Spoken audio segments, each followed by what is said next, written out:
Olá pessoal, tudo jóia? Vamos dar prosseguimento à nossa disciplina de propagação de plantas. Na videoaula de hoje vamos abordar sobre a infraestrutura necessária para a propagação de plantas, né? Desde a questão de instalações, controles de pragas e doenças, irrigação, tipo de substrato. Então vamos passar por um apanhado geral a respeito da infraestrutura, ok? Então vamos lá.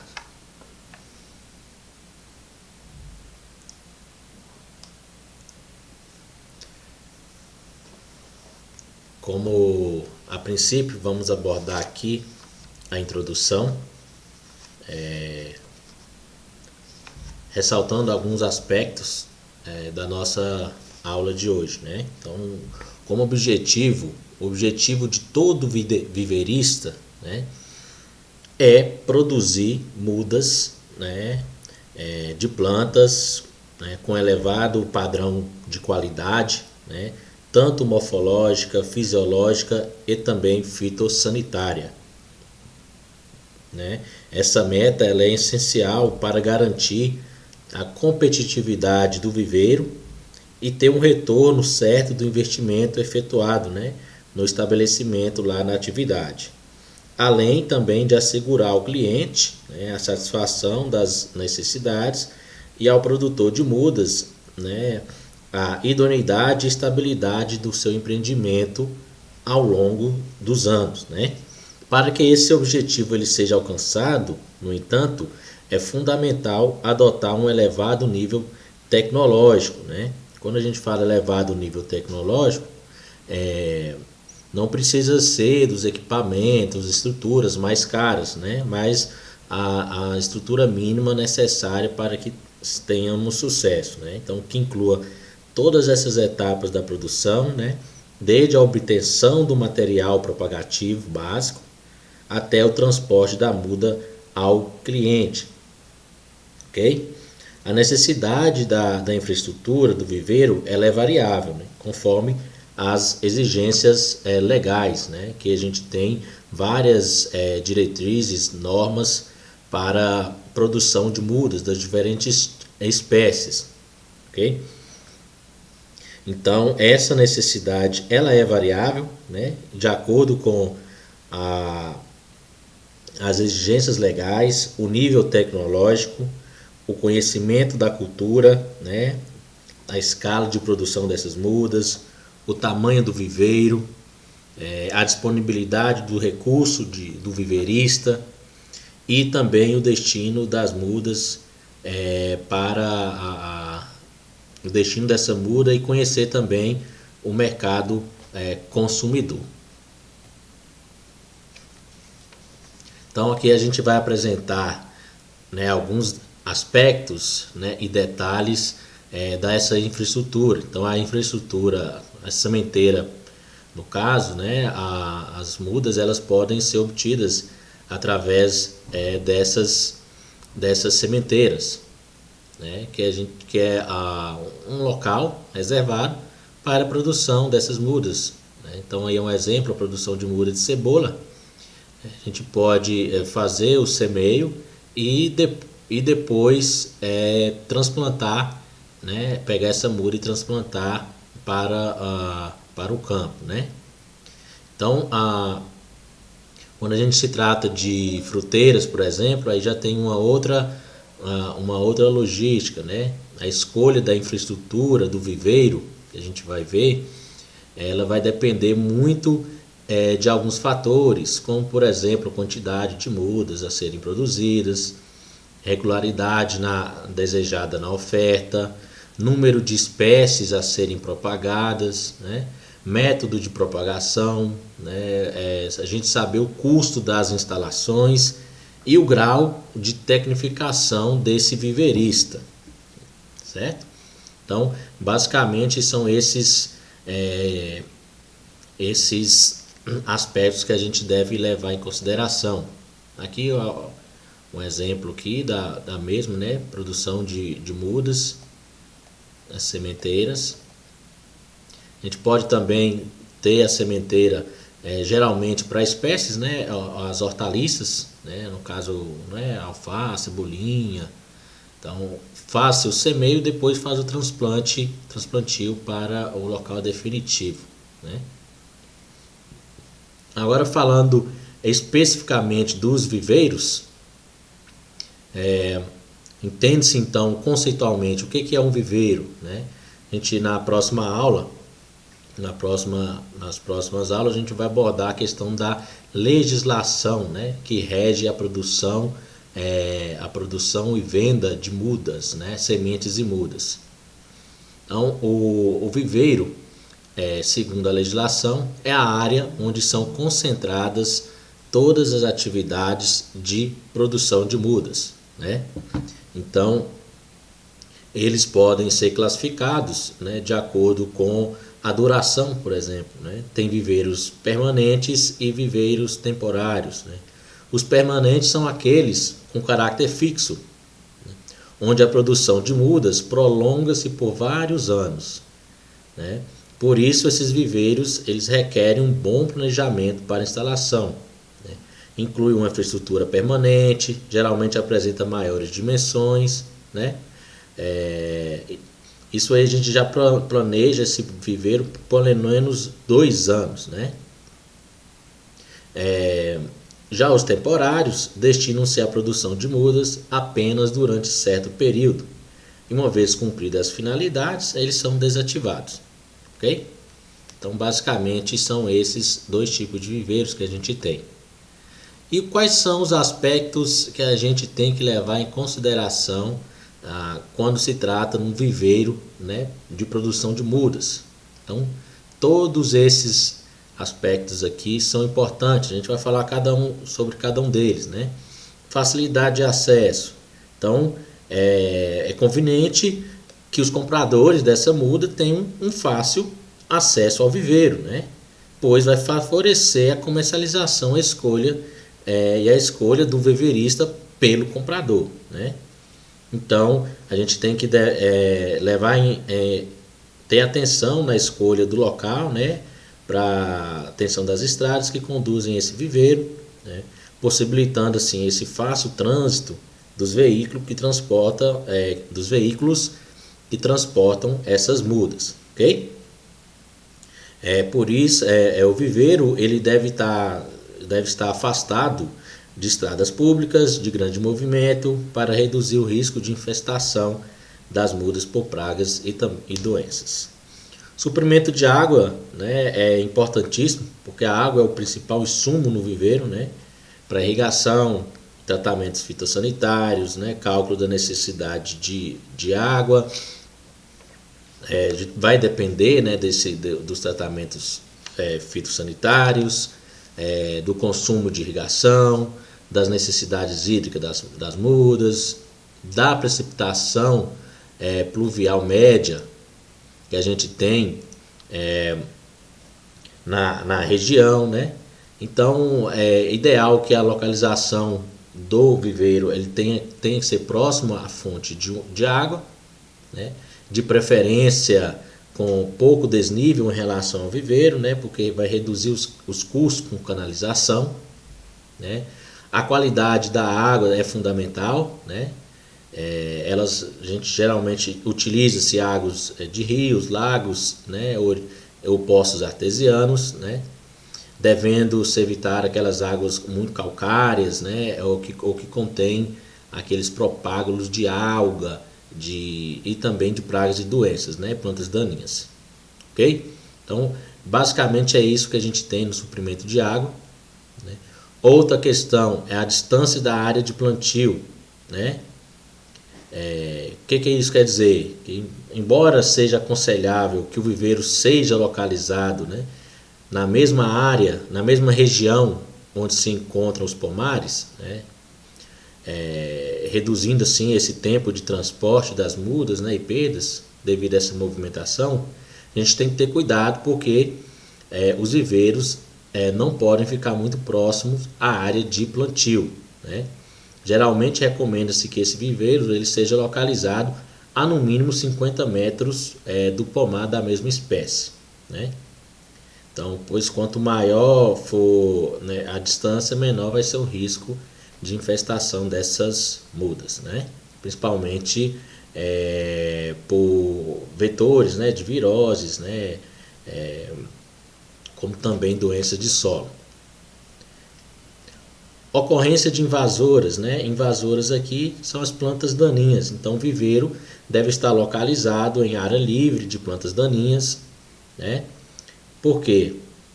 Viveiros com determinadas plantas invasoras, eles não podem ser utilizados e a comercialização dessas mudas é proibida por lei. Então, a gente tem que tomar cuidado quanto a isso. Facilidade de obtenção de mão de obra, né? Esses viveiros eles demandam grande quantidade de mão de obra, tanto para a produção das mudas como também para o monitoramento e controle de pragas, doenças e plantas daninhas. Então, a disponibilidade de mão de obra próxima ao viveiro contribui para a redução do custo de produção, né? Declividade da área, então é recomendável que essa área tenha pouca declividade, né? Seja localizada em zona de relevo levemente ondulado. Então, áreas muito planas podem acumular água, né, das chuvas ou da irrigação. Então a gente tem que tomar cuidado quanto a essa declividade. Se for muito íngreme, né, aí vai ter que ter um cuidado com relação às práticas conservacionistas para evitar a degradação do solo, né? Aspectos físicos, químicos e biológicos do solo, né? Então, quanto ao aspecto físico, é conveniente a instalação de viveiro em áreas com solos profundos, né, e medianamente arenosos. Isso quando a gente está tratando para fruticultura, certo? Porém, isso aí nem sempre é possível, né? Então a gente tem que escolher as áreas nas melhores condições possíveis. Por quê? Solos argilosos, né, muito argilosos, dificultam a mecanização, né, e o desenvolvimento radicular. Solos com elevada porosidade, né, eles são mais desejáveis, né? Aspectos químicos do solo, né? Embora as condições químicas elas possam ser modificadas, né? Se a gente tem o poder de escolha da área, né, onde o solo não tem uma acidez muito elevada, né, e tem uma fertilidade natural, né, com matéria orgânica, então é preferível, né? Mas é um aspecto que a gente pode modificar. E quanto aos aspectos biológicos desse solo, né, solos ricos em matéria orgânica, tem vida micro e macrobiana, né, mais ativa, o que pode favorecer o desenvolvimento das mudas, né? Então a gente tem que ter cuidado também para não utilizar áreas que tenham nematóides, né, insetos de solo, fungos patogênicos, né, do gênero Fusário, do Fitium, do Phytophthora e outras bactérias fitopatogênicas, né, como por exemplo a agrobactério. Então por isso é necessário um monitoramento por meio de análises microbiológicas do solo e também da área a ser utilizada como viveiro.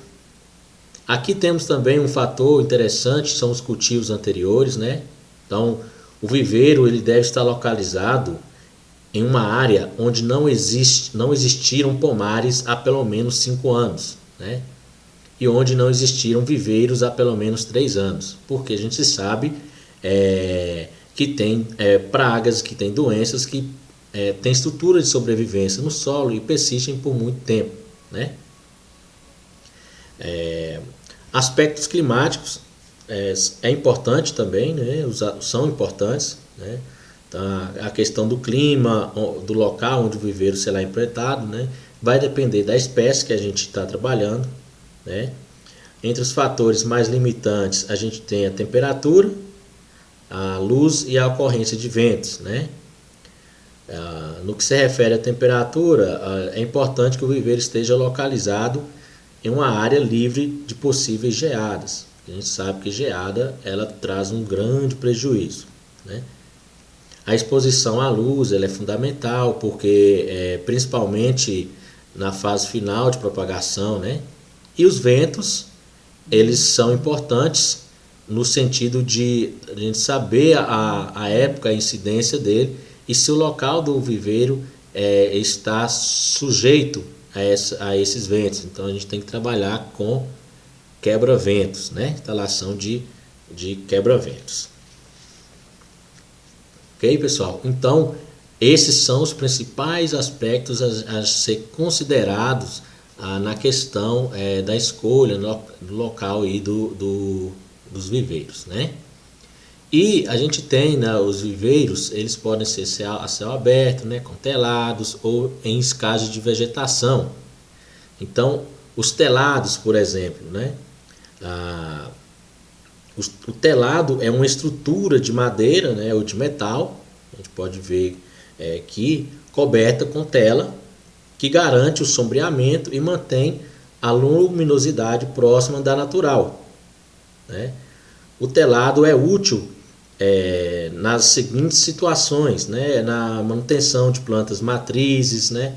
Isenta de viroses, na aclimatação, na produção de mudas que exigem sombreamento inicial, né? Então, o tipo de tela mais utilizado é esse tipo de tela sombrite, né? 50%, né? O telado ele pode ter diferentes dimensões, podendo ser permanente ou temporário, né? Dotado ou não de sistema de irrigação, a gente pode observar aqui, ok? Então, temos os telados e temos também as estufas, né? As estufas também conhecidas como casa de vegetação, né? A estufa é uma estrutura, pode ser parcial ou completamente fechada, né? Feita de madeira ou de metal, né? Aço ou ferro galvanizado, geralmente coberta com plástico, né? Um plástico especial para essa finalidade, né? Pode ainda também ser coberta de vidro, né? Ou fibra de vidro, que acarreta, claro, em um maior custo. A grande vantagem do uso de estufas em viveiros é a possibilidade de controle ambiental, né? De modo a maximizar a produção de mudas, reduzindo o tempo necessário para essa propagação e permitindo que as mudas possam ser produzidas em várias épocas do ano, né? Normalmente essas estufas elas têm sistema de nebulização intermitente, né? Ou o que é isso? Aquela irrigação que quebra as gotículas em partículas bem fininhas, bem pequenas, né? E são adicionadas automaticamente de tempos em tempos, né? Isso é importante principalmente na produção de propagação por estaquia, né? Então, essas estufas a gente consegue fazer esse controle ambiental, né? Elas podem ser construídas pelo próprio viveirista ou adquirida de empresas especializadas, né? Então, uma estufa dessa aqui, por exemplo, se a gente for orçar hoje, ela não fica menos de 120 mil reais, né? É um investimento bem salgado, dependendo do tipo, né, e da tecnologia que a gente for implementar nessa estufa, ok? Então, a gente tem alguns problemas relacionados com o uso de estufa, né? A gente pode encontrar aumento da dependência da planta, né, em relação aos cuidados humanos, o elevado custo de implantação, aumento da sensibilidade dessas plantas, ocorrência de doenças, se a gente não for feito um monitoramento, porque está num ambiente fechado, se aparecendo doença aqui, uma ferrugem, por exemplo, uma doença foliar, com a irrigação ela pode ser facilmente alastrada para toda a estufa e viveiro, né? E a gente tem também uma dificuldade de algumas plantas de aclimatação, né? Um dos principais problemas, no entanto, é a questão do controle ambiental, né? No Brasil, o que? O aumento excessivo da temperatura, né? Que implica em mecanismos para resfriar esse ar. Quais mecanismos são esses que a gente utiliza? Principalmente exaustores, né? Que controlam a temperatura. O ar quente sai e entra ar frio, né? Aqui essa não tem, mas tem umas que tem uma parede de pedras que corre uma água, né? Essa água vai resfriando esse ar ali dentro, ok? Então, essas são as principais questões aí de estufas, né? Um outro insumo muito importante são os substratos, né?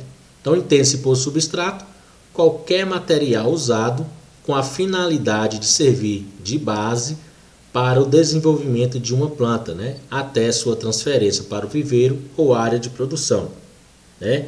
Podendo ser compreendido não apenas como suporte físico, né? Mas também um fornecedor de nutrientes para a muda em formação, né? Geralmente o termo substrato ele vai referir-se a materiais dispostos em recipientes, mas pode incluir também o solo da sementeira, é um substrato, né? Ou do viveiro, é onde que vai se dar o que? O desenvolvimento inicial da muda.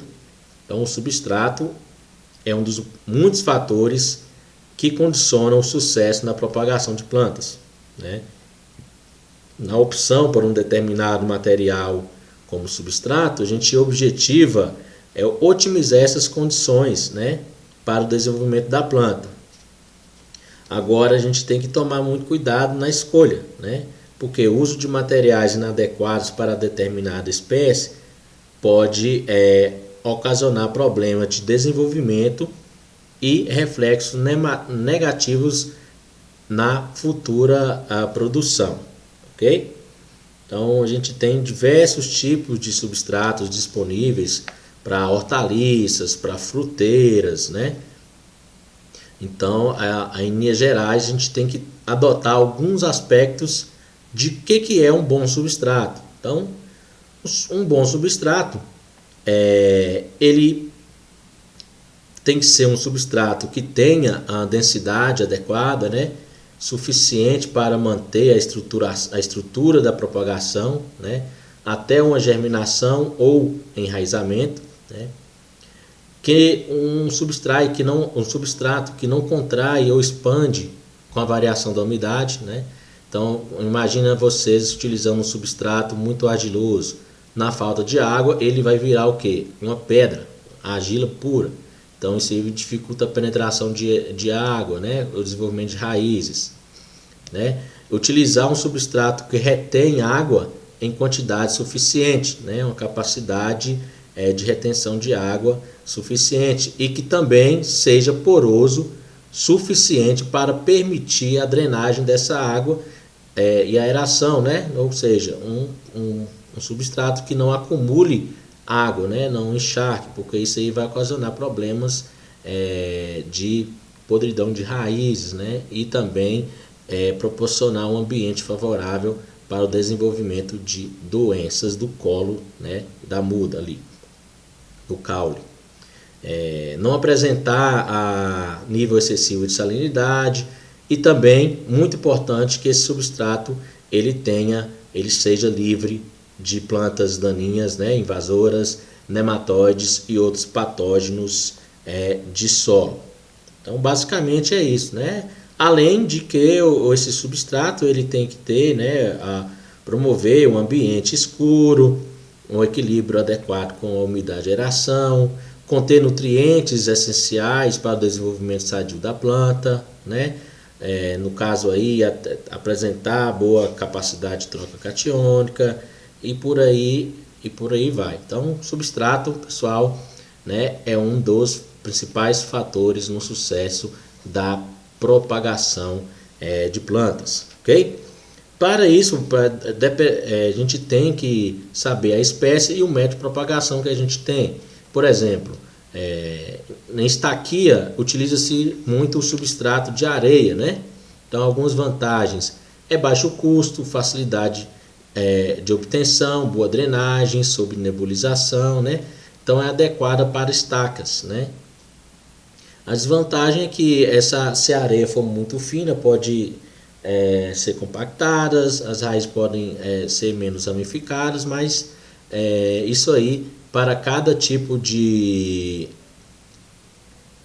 da espécie e também do tipo de propagação, a gente tem um substrato adequado. Por isso, a importância de se ter estudos, né? Da gente estudar, fazer essas pesquisas básicas para se ter a melhor combinação de substrato / espécies, né? Outro quesito importante é o sistema de irrigação, né? Então, a irrigação, seja na cultura instalada ou no viveiro de produção de mudas, a irrigação é de suma importância para o viveirista, né, que deseja obter muda de qualidade. Então, durante o desenvolvimento da muda, existem várias fases críticas onde a disponibilidade hídrica se faz necessária. Por isso, para que esse viveirista obtenha uma muda de crescimento uniforme e ereto, ele tem que ter um sistema de fornecimento de água adequado para essas mudas, né? Então, no início dos desenvolvimentos, né, o fornecimento de água é imprescindível, né? Então, desde a semeadura, né, ou a questão da estaquia, a gente tem que fornecer água para essas mudas. Isso aí vai variar de acordo com a evapotranspiração do local, né, todos aqueles fatores que vocês já conhecem, né? A questão da necessidade hídrica da espécie e assim por diante. Então, a gente tem um dos mais diversos métodos de irrigação, né? Nebulização, estufa, microaspersão a céu aberto, que essas mudas estão aclimatando e assim por diante. Então, irrigação é muito importante, né? A gente pode ter irrigação por barra móvel, então isso aqui vai ao longo, né, de toda a estufa, né? Nebulização, né, sistema de nebulização e assim por diante. Outro aspecto importante que a gente fala da infraestrutura são as embalagens, né? Então, entende-se por embalagem todo e qualquer material destinado a acondicionar o substrato durante a produção de mudas, ok? Então, temos diversos tipos de embalagens, né? Então, à medida que a pesquisa avança, né, na questão de substrato, propagação, os recipientes assumem cada vez mais importância, né? Então, a embalagem ela tem que estar condicionada, né, com o sucesso da propagação. Então, a gente pode ter embalagem de plástico, né? São um tipo de recipiente que pode ter as diversas dimensões, então vai ser de acordo com a cultura, mas é muito utilizado, né, em fruticultura. A gente pode ter a produção em bandejas, né? Então, hortaliças se utilizam bastante na produção de fruteiras, né? Então, elas podem ser produzidas, né, através dessas bandejas, né? Bandejas plásticas, assim, de fácil custo, né? Acessível aos viveristas. A gente tem também muito a produção, né, nos tubetes. São esses recipientes de formato cônico, né, construídos em plástico rígido de cor escura, né? Isso aqui a gente tem umas estrias dentro nele que dificultam o enovelamento das raízes, né?